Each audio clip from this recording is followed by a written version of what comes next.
ओम शांति। 7 नवंबर 2022 की साकार मुरली से होमवर्क। आज की मुरली में बाबा ने अटेंशन दिलवाया है कि मैं तुम्हें संगम युग पर, पुरुषोत्तम संगम युग पर उत्तम से उत्तम बनाने आया हूँ। तो आज हम सारा दिन उत्तम बनने का पुरुषार्थ करेंगे। उत्तम कहते हैं श्रेष्ठता को।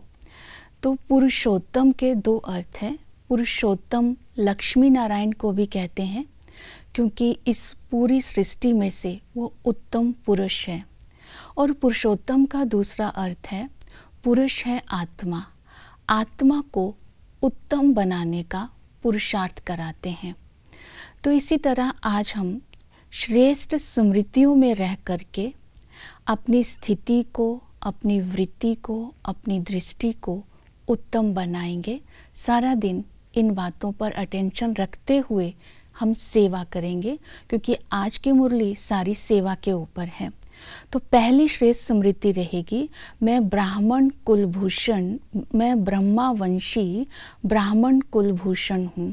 अर्थात ब्रह्मा के मुख से पैदा हुआ, तो हम वंश में, हमें संस्कार वर्षे में मिले हैं। वंश बोलते हैं संस्कारों को, खानदानी संस्कार।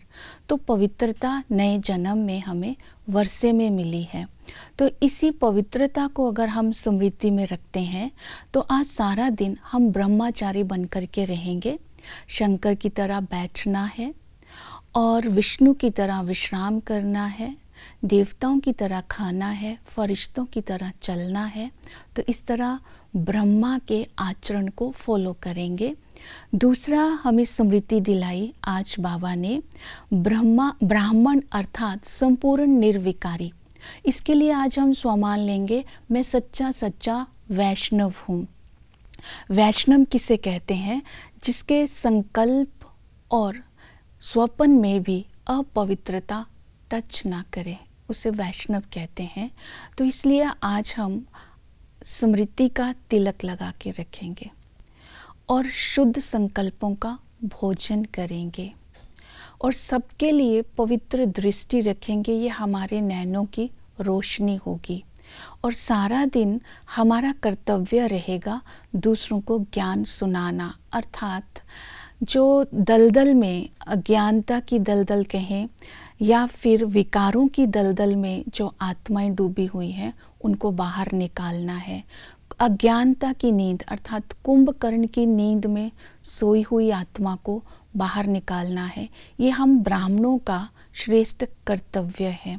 ये कर्तव्य हम तभी कर सकते हैं अगर एक बाबा की याद में रहकर स्वयं को पवित्र बनाएंगे।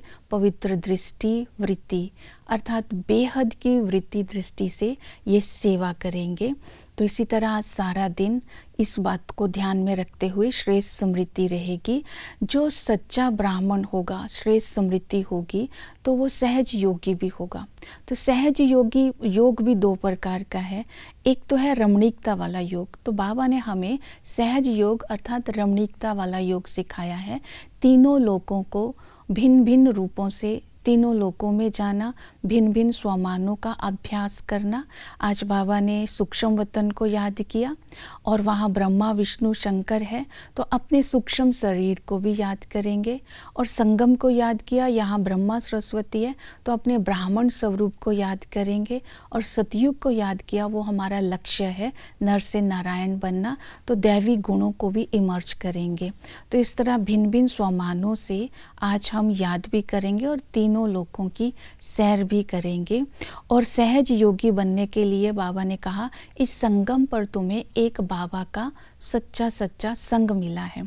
तो बाबा के संग में रंगने के लिए निराकारी स्थिति में रहने का अभ्यास करेंगे। तो इसी तरह जो उत्तम बनने वाली आत्मा होगी वो सेवाधारी भी होगी। तो आज की मुरली में जो सेवा करने की बातें बताई हैं, वो ज्ञान के पॉइंट बताया कि यज्ञ कौन सा है। ये जिससे हम सारी दुनिया जिसमें स्वाहा होती है, ये रुद्र यज्ञ है। गीता का भगवान शिव है, कृष्ण नहीं है। इसी तरह जो भक्ति में देवियों को डुबोते हैं, ये कर्म कांड करते हैं, तो इस भक्ति और ज्ञान के अंतर को सिद्ध करके बताना है। तो इस तरह आज ज्ञान के पॉइंट पहले स्वयं में क्लियर होने चाहिए, फिर दूसरों को समझाएंगे। तब हम सेवा करने वाले ब्राह्मण ही पुरुषोत्तम बनते हैं, अर्थात देवता बनते हैं। ओम शांति।